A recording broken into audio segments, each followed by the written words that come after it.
That's me, it's all. See it, all day, get out my way for the speaker box ricochet. Bring a bat in the midnight snack, the click clacking, sagging to my black dragon, Big Mackin'.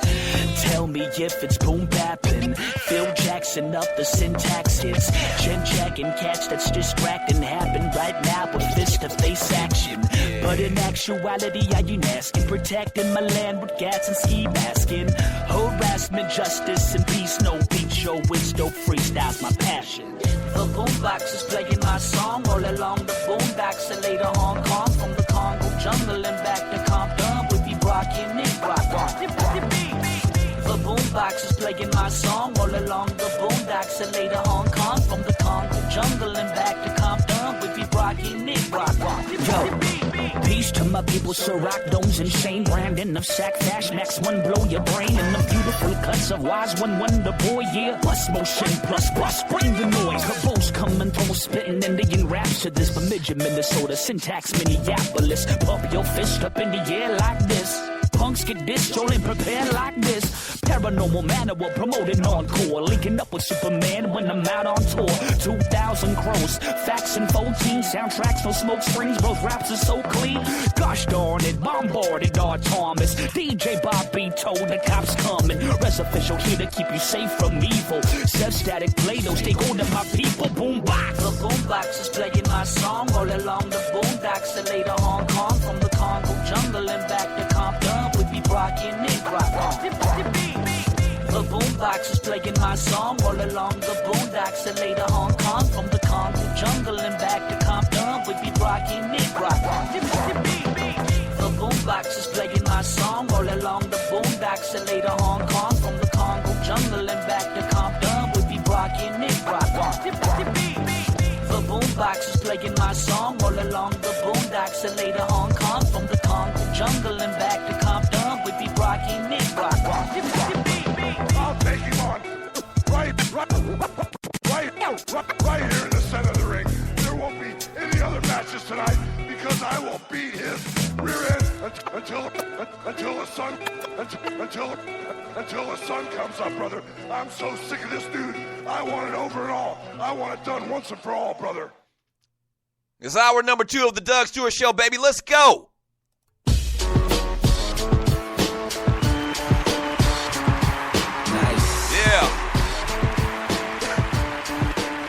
Yes, sir. It is hour number 2 of the Doug Stewart Show, January 5th, 2017, Throwback Thursday. Hope you're having a happy Thursday.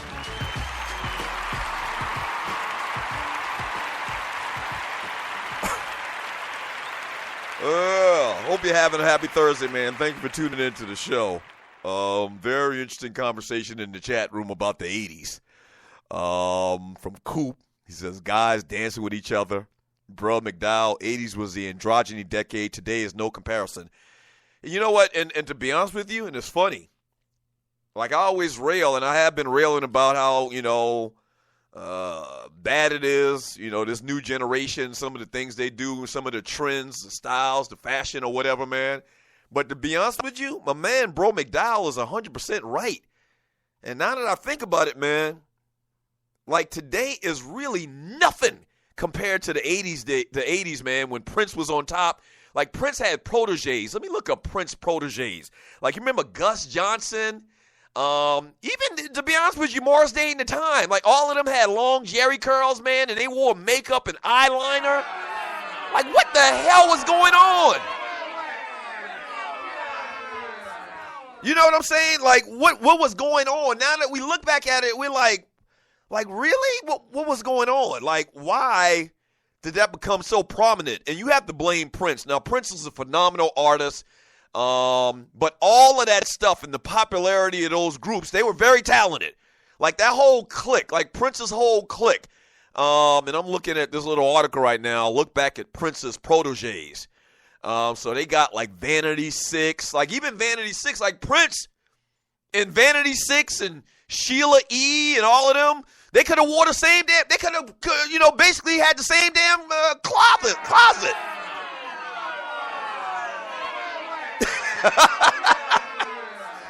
Right. Prince, Vanity 6, Apollonia, like the women in Prince's little stable of proteges or whatever, like they could have like swapped each other's clothes.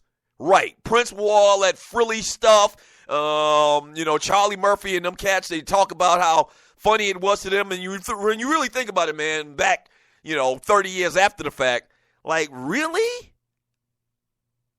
And that's why I always say Prince was kind of like unique, because any other dude that wore that stuff that Prince did would get clowned to the highest of clowntivity. But Prince got away with it, man, and he was the man.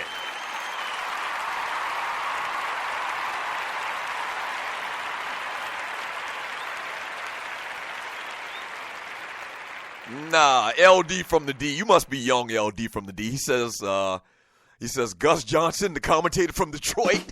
No, not that Gus Johnson. Gus Johnson sung this song called, what was the name of that song? Was it Can You Help Me? Remember that? Can you help me? Baby, can you help me? Look it up. That's Gus Johnson. I think his name is Gus Johnson. Not the dude that goes crazy announcing games, which is very good. I like Gus Johnson, to be honest with you. Rick James. My man Corey says Rick James was the first. That's right. So I'm trying to give you a perspective, and we're going to move on and talk about these sports. You're listening to the Doug Stewart Show. We got entertainment coming up in about 15 minutes, but this is what we do around here. We shoot the ish. But to give you some perspective, if you're young, LD from the D, he didn't know who Gus Johnson was. Look up Morris Day, look up Gus Johnson, look up Prince, Vanity Six, and there's a lot of the Ready for the World cats during that time as well. Like, they all wore makeup and mascara and stuff. And, they were the top sellers. And it's all because of androgyny coming out of Minnesota, Vincent State.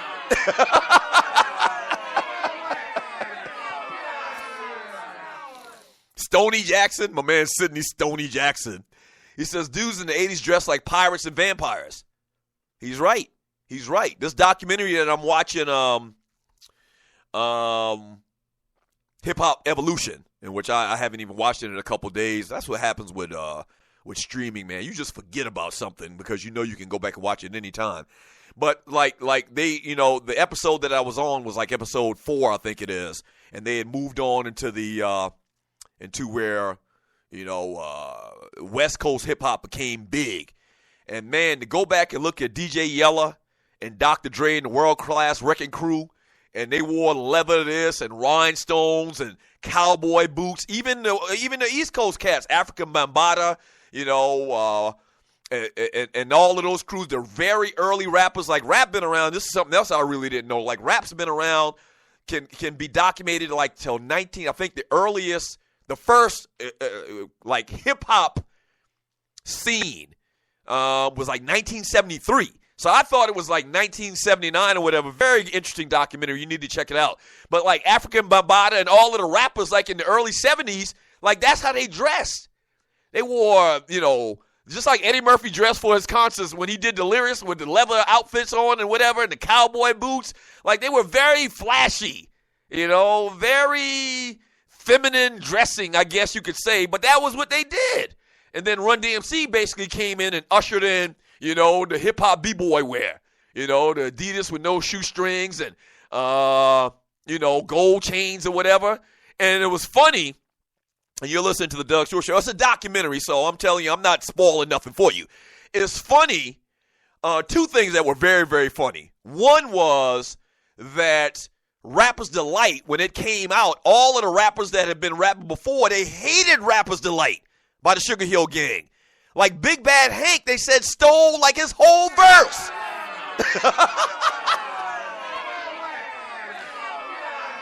Right. Like Big Bad Hank had stole his entire verse, and they were making money, and there's this legendary group that turned hip-hop from, the streets to mainstream and gave it that commercial appeal. But the rappers that had been rapping for like 10 years earlier was like they weren't rappers really. They stole all their verses or whatever, and it was real lame and whatever. And the other thing that was very interesting to me was when Run DMC came out, Once again, this is a documentary. I'm not spoiling nothing for you. This ain't nothing but healthy conversation.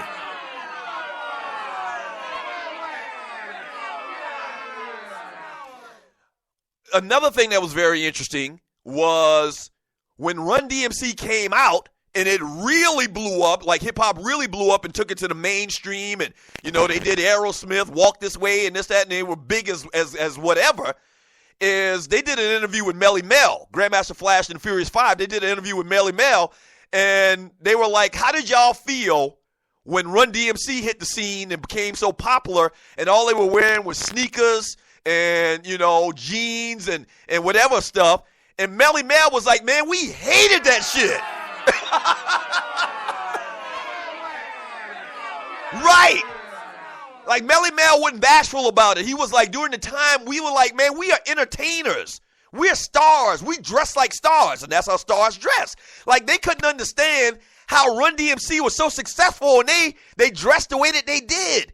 And it's crazy, man. Very, very interesting documentary. You need to see it, man. I'll be putting y'all up on documentaries.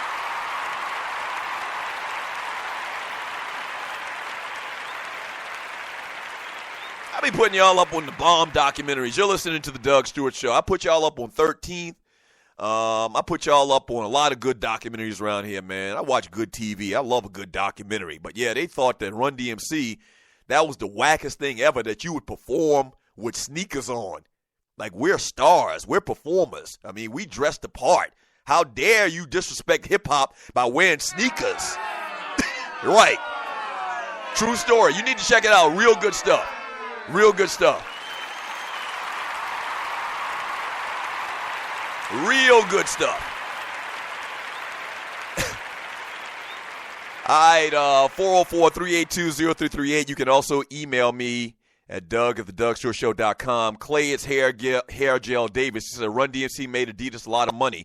They also gave credit and talked about in this documentary how Run DMC really showed Wall Street that hip-hop could be viable with the whole Adidas thing and that they could sell product, which was big. I mean, it made it viable. I mean, they showed that the art form, that music could make sales, which is huge. And it's crazy. Once again, Melly Mel and the old school rappers are like, man, that was dumb. We hated it. That's the exact phrase that he used. He said, we hated it that Run DMC was out there performing, representing hip-hop, wearing sneakers. How dare they? Right. And the rest, as they say, is history.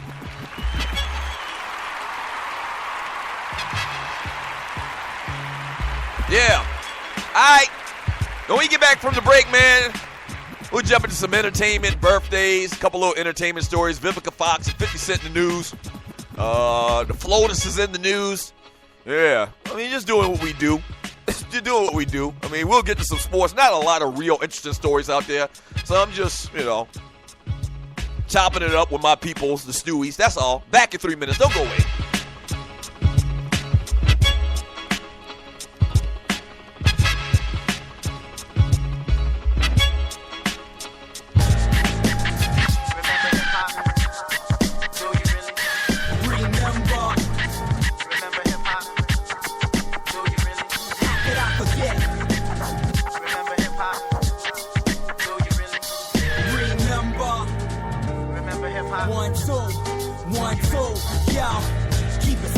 I try to do that, but when I keep it simple, it sounds like something's lacking. So I go back and listen to the tracking, do a few subtractions, grab my pad and pen, write a new line, add it in.